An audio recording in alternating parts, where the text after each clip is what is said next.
Welcome, Dr. Printa Srivastav, for this session, and thanks a lot. We are so grateful कि आप हम लोग के लिए हमेशा रेडी रहती हैं. डॉक्टर प्रियंका का मैं थोड़ा सा इंट्रोडक्शन देना चाहूँगी अपनी तरफ से. She is a homeopathic physician as well as ये जो वर्क करती हैं वो इंटायरली डिफरेंट है. ये सिर्फ दवाई नहीं देती हैं, दवाई के साथ साथ आपको इमोशनल सपोर्ट भी देती हैं, आपकी हर बात बहुत इत्मीनान से सुनती हैं और एज वेल एज उसी बेस पे आपको ट्रीट करती हैं, जिस वजह से दवाई जितना जल्दी असर करने चाहिए उससे शायद 2 गुना 4 गुना ज़्यादा स्पीड से वर्क करती है. और she is having a clinic with the name of cure homeopathy and ये आशियाना लखनऊ में है, but she goes with online sessions also. इसीलिए मैंने ऑल ओवर इंडिया से सबको इनवाइट किया है कि अगर आपको कोई भी दिक्कत है आप मैम से कंसल्ट कर सकते हैं ऑनलाइन भी, और वो आपको दवाइयाँ आपके घर तक भी पहुंचा देती हैं. तो ये था छोटा सा इंट्रोडक्शन मैम का. Most welcome ma'am, all up to you now. अब नैया आपके हाथ में हम लोग की. Thank you for inviting me. It's always a pleasure to interact with all the females. और जिस डोमेन में मैं वर्क करती हूँ उसमें फीमेल्स शायद एक ऐसा कोर ऑक्यूपाई करते हैं जहाँ पर मैक्सिमम इश्यूज फीमेल से रिलेटेड होते हैं. एक के बाद एक बीमारियां होती जाती हैं और वजह समझ में नहीं आती. हम सिम्टम्स को ट्रीट करते रहते हैं, एक डॉक्टर से दूसरे डॉक्टर के पास फीमेल्स जाती रहती हैं, लेकिन जड़ तक नहीं पहुंच पाती है.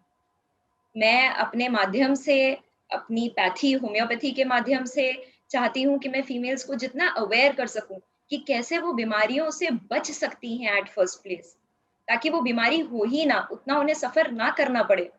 तो यही मेरा एक आधार रहता है, जिस वजह से मैं जब भी आप सेशंस के लिए बुलाती हैं या वैसे भी जब मैं सेशंस कंडक्ट करती हूँ, तो they are basically centred around the awareness of females. So this is again एक बहुत अच्छा टॉपिक है आपके जो आपने पिक किया है, दैट सेंटर्स अराउंड मेनोपॉज. एक ऐसा टॉपिक है जिसके बारे में बहुत लोग चर्चा करना पसंद नहीं करते हैं.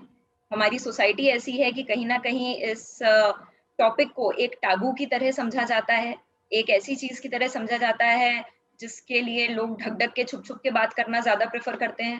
Females do not come out in open about it.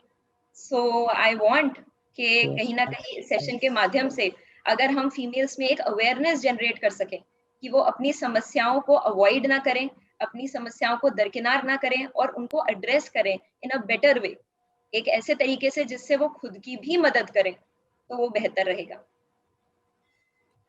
Thank you so much ma'am. लेकिन मैम ये है कि अभी जैसे हम लोग मेनोपॉज के बारे में बात करने जा रहे हैं, तो उसमें काफ़ी लोग शायद इसमें ऐसे भी हैं जो अभी उस स्टेज तक पहुँचे नहीं हैं. ये ऑलमोस्ट किस एज में होता है, ये एक क्वेश्चन है मेरा. और एज वेल एज ये क्वेश्चन है कि ये होता क्यों है, क्योंकि सबको पता है कि एक रिप्रोडक्टिव सिस्टम का पार्ट है, ऐसे शुरू होता है ऐसे ख़त्म हो जाता है, बट आखिर इसके पीछे कौन सी साइंस है जो इस चीज़ को हमारी बॉडी में क्रिएट करती है, और ये हमारी बॉडी को कैसे इम्पैक्ट करता है और हमारे ब्रेन को कैसे इम्पैक्ट करता है. देखिए, यहाँ पर जहाँ तक उम्मीद कर रही हूँ मैक्सिमम फीमेल्स हैं इस सेशन में, तो जिस भी एज ब्रैकेट में है कहीं ना कहीं वो उस लाइफ के पड़ाव पर हैं जहाँ पर पीरियड्स उनके स्टार्ट हो गए हैं. एक फीमेल की अगर जर्नी को देखा जाए, एक औरत की अगर जर्नी को समझा जाए, तो पैदा होने के बाद बचपना, बचपना के बाद कब वो जवानी की दहलीज पे कदम रख देती हैं, जहाँ उनके पीरियड स्टार्ट होने लगते हैं, सेकेंडरी सेक्सुअल कैरेक्टर्स डेवलप करने लगते हैं. तो कहीं ना कहीं हमारा समाज इस तरीके का है ना कि इस तरीके के डेवलपमेंट्स को बहुत दबा ढका के एड्रेस किया जाता है. और आज से 50 साल पहले की जो स्थिति थी उससे थोड़ा ही हम आगे बढ़े हैं, लेकिन अभी भी मैक्सिमम फीमेल प्रॉब्लम्स को एक, जैसे मैंने बोला, बहुत दबे ढके तरीके से एड्रेस किया जाता है.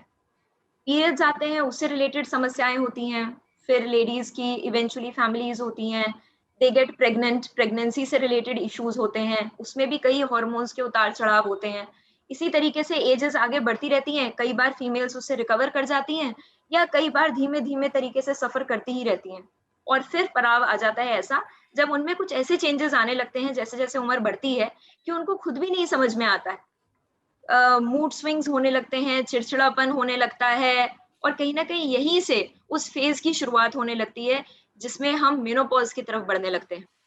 फीमेल्स को लगता है कि 40 के पार ये सारी समस्याएं स्टार्ट होती हैं। एक जनरल पार्लेंस में यही माना जाता है कि 40 के पार इस तरीके की समस्याएं स्टार्ट होती हैं। लेकिन आजकल जिस तरीके का परिवेश है, जिस तरीके का माहौल है, उसमें ये समस्याएं 35 साल के बाद भी अराइज करने लगती हैं। बहुत छोटे छोटे ग्रेजुअली ये सारे सिम्टम्स होते हैं जो डेवलप करते हैं। It could be as simple as irritability. Females को समझ में नहीं आता है कि क्यों उनके अंदर एक अलग सी चिड़चिड़ाहट पैदा हो रही है, या रुआंसी हो रही हैं, या हाथ पैरों में दर्द रहने लगता है, जल्दी थकान आने लगती है। ये छोटे छोटे सिम्टम्स भी कई बार हार्मोनल इम्बैलेंस से रिलेटेड होते हैं, जो ग्रेजुअली फीमेल्स को मेनोपॉज की तरफ ले जा रहा होता है। कई बार मैं अपने पेशेंट्स को भी एक चीज बोलती हूँ, the first step towards healing is awareness. जिस दिन पेशेंट्स को या लोगों को ये समझ में आने लगता है कि मुझे ये दिक्कत शायद इस कारण से हो सकती है, और उस कॉज को ही अगर एट फर्स्ट प्लेस हम एड्रेस करना स्टार्ट कर दें, तो मैक्सिमम प्रॉब्लम से निजात पाई जा सकती है। मेनोपॉज भी उसी तरीके का एक फेज होता है जहां पर ग्रेजुअली हर लेडी को आना ही है। पॉज, जैसे आपने पूछा कि इसकी वजह क्या होती है, मेनोपॉज का जो सबसे बड़ा कारण होता है वो है हार्मोनल इम्बैलेंस। एक बहुत कॉमन सा हार्मोन है, जहां तक मैं समझती हूँ आप लोगों ने भी कभी ना कभी सुना होगा, एस्ट्रोजन।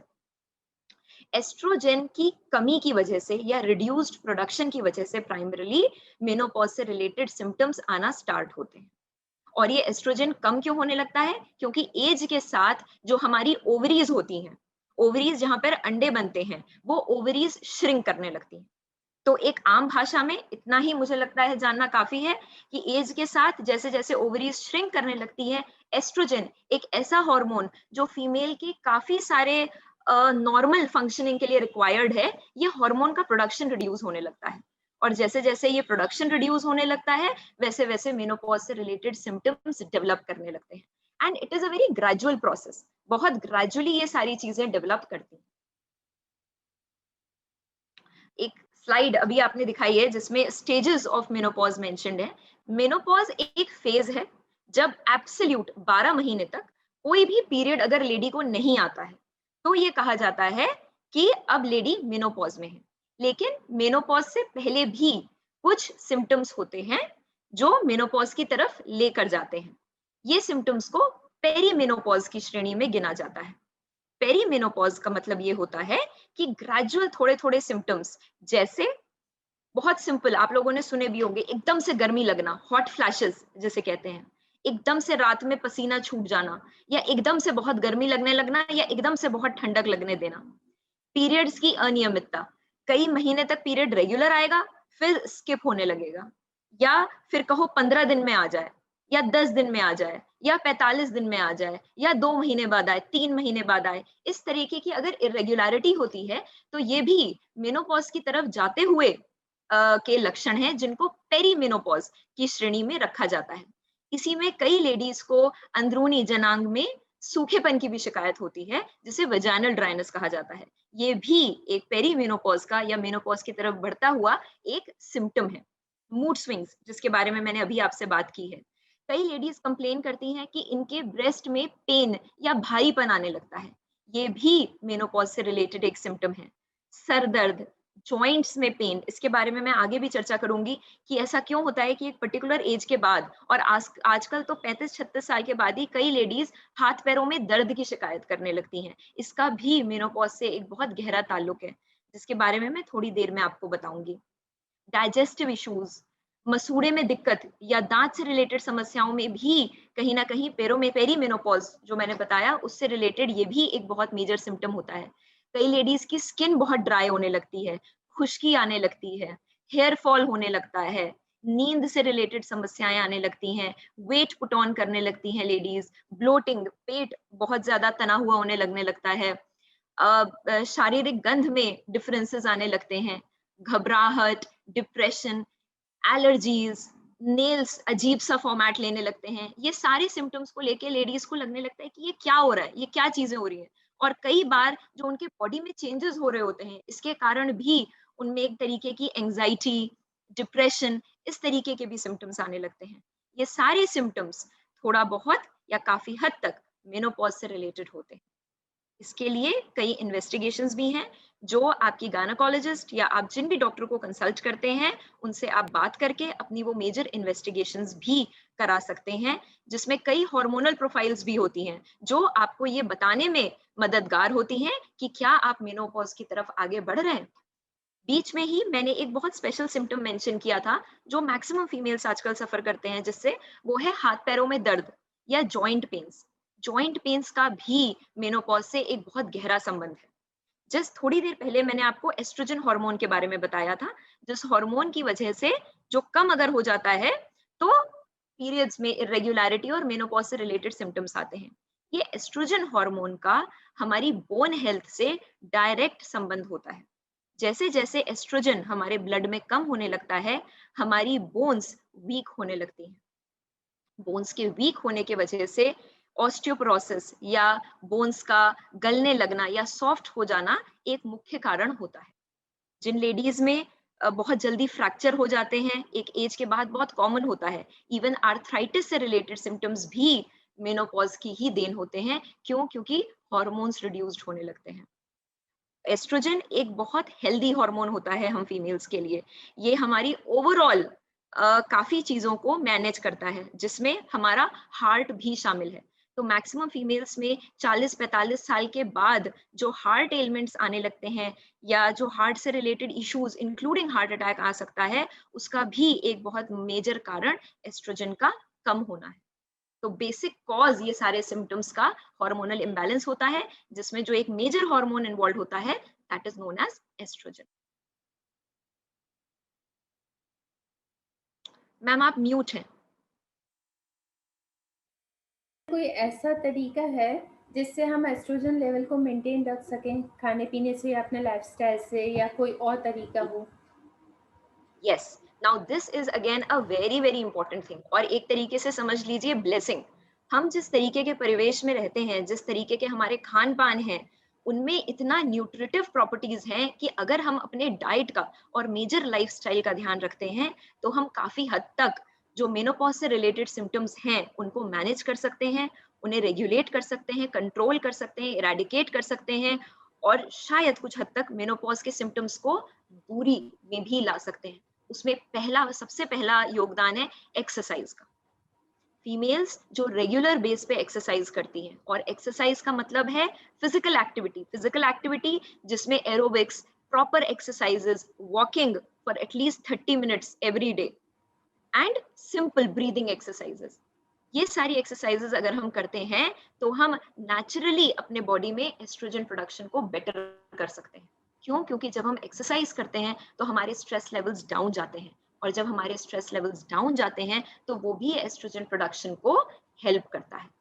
स्ट्रेस, जैसे मैं अपने हर सेशन में कहती हूँ, फिर वही चीज रिइटरेट करूंगी कि स्ट्रेस का हमारे ओवरऑल बॉडी पर बहुत मेजर इम्पैक्ट पड़ता है, और फीमेल्स के हॉर्मोन्स तो डायरेक्टली स्ट्रेस से मीडिएटेड होते हैं, और oestrogen levels under the impact of stress also एकदम से डिप करते हैं। तो अगर हम एक्सरसाइजेस करते हैं प्रॉपर रेगुलर बेस पे, तो वो हमारे मेनोपॉज से रिलेटेड सिम्टम्स को, स्पेशली जॉइंट से रिलेटेड इश्यूज को काफी हद तक मैनेज कर सकता है। बट अगर आप ये सोचें कि हम घर के कामकाज करते हैं, इतना काम घर में ही हमारा इतना चलाई फिराई हो जाती है कि हमें एक्सरसाइज की क्या जरूरत है, तो अगर ये आपकी धारणा है तो ये धारणा अपनी बिल्कुल चेंज कर लीजिए। बिकॉज एक्सरसाइज एक ऐसा माध्यम है जिससे हमारी बॉडी रिजुविनेट होती है, मतलब हमारी बॉडी को एक तरीके से चैतन्यता मिलती है। जब हम घर के काम करते हैं तो हम एग्जॉस्ट होते हैं।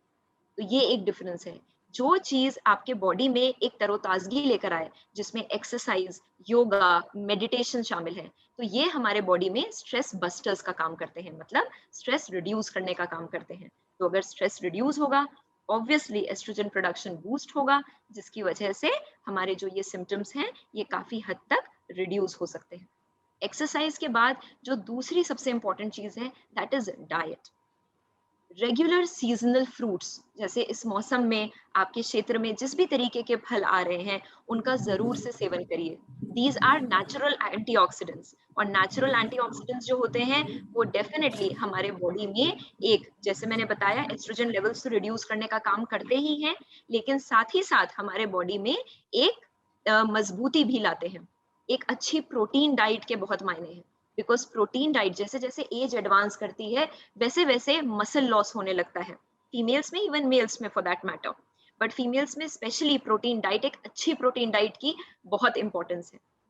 एक बहुत मेजर अगेन सिम्टम जो मैंने मिस कर दिया मेनोपॉज का बताने का, दैट इज ओबेसिटी।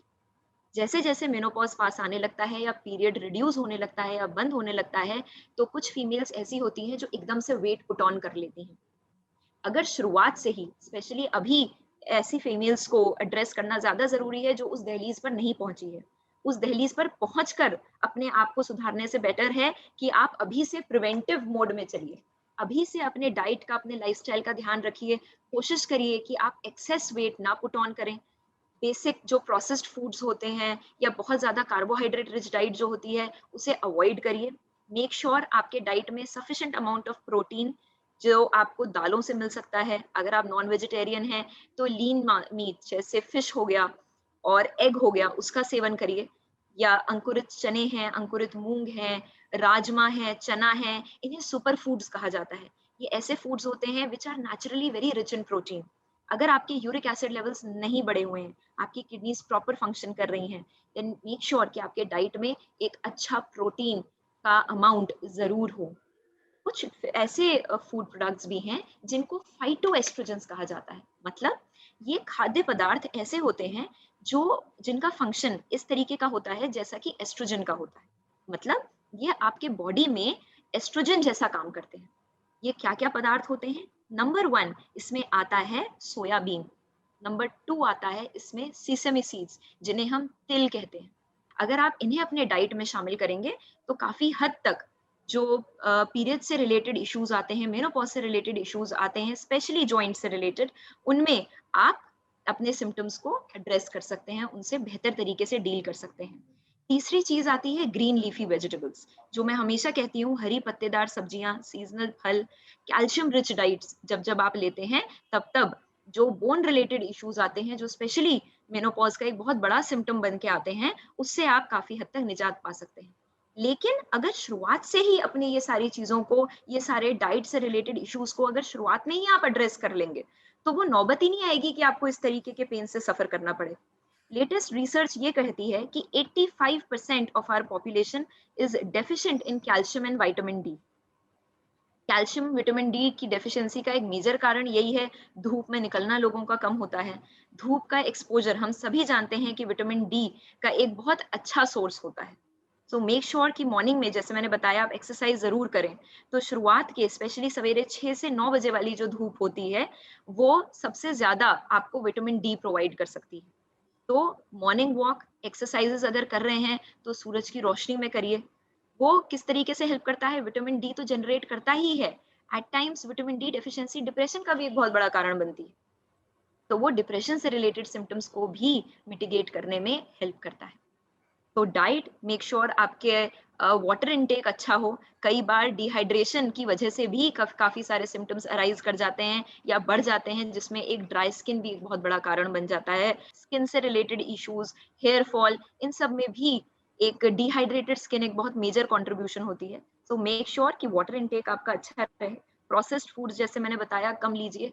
और मेजर बेवरेजेस, स्पेशली अगर आपका कॉफी इनटेक ज्यादा है या अगर कभी कदार ओकेजनल ड्रिंकिंग की अगर हैबिट है फीमेल्स में, तो वो भी जहां तक हो सके कोशिश करें कि कम से कम इन सब चीजों का सेवन करें, क्योंकि ये सब हमारे बॉडी को और एज रिलेटेड इश्यूज को बढ़ाने में के तरफ लेकर जाती हैं। तो ये सब अवॉइड करना चाहिए। तो ये मेजर डाइट रिलेटेड चीजें हैं जिनका अगर आप ध्यान रखते हैं तो काफी हद तक आप मेनोपॉज से रिलेटेड सिम्टम्स को अवॉइड कर सकते हैं। Thank you so much ma'am, and इतनी सारी इंफॉर्मेशन देने के लिए। Thank thank you you so ma'am. Much ma'am. And अब क्योंकि हम लोग का टाइम ओवर हो रहा है, तो जी इसके लिए मैं एक तो पहला नोटिफिकेशन ये कि आज भी अगर अभी भी आप कोई क्वेश्चन मैम से पूछ नहीं पाए तो आप प्लीज मुझे पर्सनली मैसेज कर दीजिएगा, क्योंकि फर्दर मैं इसी टॉपिक पे पूरी यूट्यूब सीरीज बनाऊंगी मैम के साथ ही। तो आपके जो भी क्वेश्चंस होंगे हम लोग ट्राई करेंगे कि उस सीरीज में हम लोग उन क्वेश्चंस के आंसर्स दें, तो आपको पब्लिक प्लेस पे पूछना भी नहीं पड़ेगा और एज वेल एज आपको जवाब भी मिल जाएंगे। सेकेंडली, मैं कार्डिंग लाइफ्स की टीम को इंट्रोड्यूस करना चाहूंगी। अलका मैम और तृप्ति मैम ये मेरी टीम मेंबर्स हैं जो मेरे दायां और बायां हाथ है। तो हम सब मिलके साथ में काम करते हैं। तो Alka ma'am, Tripti ma'am, please आप अपना कैमरा ऑन कीजिए ताकि सब लोग मेरी टीम को देख सकें। एंड फर्दर मेरी ये कोशिश रहेगी कि मैं इस टाइप के हेलो वीडियोस और मैम। इस टाइप के हेलो चीजों एवरीवन। को लेकर आऊं। और thank you so much everyone for joining and special thanks to Parineeta ma'am. Parineeta ma'am, कल हम लोग बात करते हैं, अलका मैम है, तृप्ति पता नहीं गायब है। हाँ जी, बहुत अच्छा सेशन मैम आपने दिया जो मुझे आपसे पूछना था, और बहुत ही अच्छा इंफॉर्मेशन आपने दिया हम फीमेल्स के लिए, जो ऑलवेज इस तरह के क्वेश्चन किसी से भी पुट अप करने में हम लोगों को बहुत ही शर्म आती है, हम लोग खुल के पूछ नहीं पाते हैं। तो ये एक ऐसा प्लेटफॉर्म है जहाँ जितने भी फीमेल्स हैं सभी अपने आप को मतलब आपसे क्वेश्चन फ्री होके पूछ सकते हैं। So thank you so much Parineeta ma'am.